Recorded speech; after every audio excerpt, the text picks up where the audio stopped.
ইউক্রেনে রুশ হামলায় অন্তত ৮ জন নিহত হয়েছে। শনিবার দেশটির সুমি ও ঝাপরিঝিয়া অঞ্চলে এই হামলা হয়। এতে ৩০ জন আহত হয়েছে। এই হামলার পর পশ্চিমা দেশগুলোর কাছে দ্রুত অস্ত্র সরবরাহ চেয়েছেন ইউক্রেনের প্রেসিডেন্ট ভলোদিমির জেলেনস্কি। দেশটি এখন অস্ত্র সংকটে ভুগছে। প্যাট্রিয়ট মিসাইল ও অ্যান্টি ব্যালিস্টিক মিসাইলের অভাবে মস্কোর অনেক আক্রমণ ঠেকাতে পারছে না বলে জানান জেলেনস্কি। নির্মাণে নাম্বার 1 শাহ সিমেন্ট। বেশ কিছুদিন ধরেই রাশিয়ার জ্বালানি স্থাপনা লক্ষ্য করে হামলা চালাচ্ছে ইউক্রেন।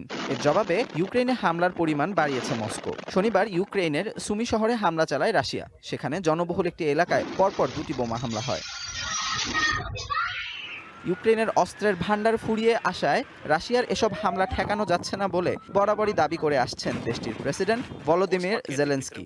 প্যাট্রিয়ট মিসাইলের অভাবে কিভ আকাশ প্রতিরক্ষা ব্যবস্থা জোরালো করতে পারছে না বলেও অভিযোগ করেন তিনি। পশ্চিমা মিত্রদের তাই দ্রুত অস্ত্র দেওয়ার আহ্বান জানান জেলেনস্কি। Також пакети підтримки для України, які були оголошені. আমি ইউক্রেনের কূটনৈতিক প্রচেষ্টায় কিছু পরিবর্তন আনছি। অস্ত্র সরবরাহের চুক্তিগুলোর সঠিক বাস্তবায়ন নিশ্চিত করতে আমাদের মিত্রদের সাথে সম্পর্ককে একটি নতুন স্তরে নিয়ে যাওয়া প্রয়োজন। জাতীয় নেতাদের মধ্যে যে চুক্তিগুলো স্বাক্ষরিত হয়েছে সেগুলো আরো দ্রুত কার্যকর করতে হবে। Мої співчуття усім рідним. এদিকে গত কয়েক মাসে রুশ জাহাজে ড্রোন হামলা অব্যাহত রেখেছে ইউক্রেন। শুক্রবার আজব সাগরে অন্তত 13টি রাশিয়ান জাহাজ কিয়েভের হামলার মুখে পড়ে। এমন অবস্থায় মস্কো এই রুটে সাময়িকভাবে নিজেদের জাহাজ চলাচল বন্ধ রেখেছে।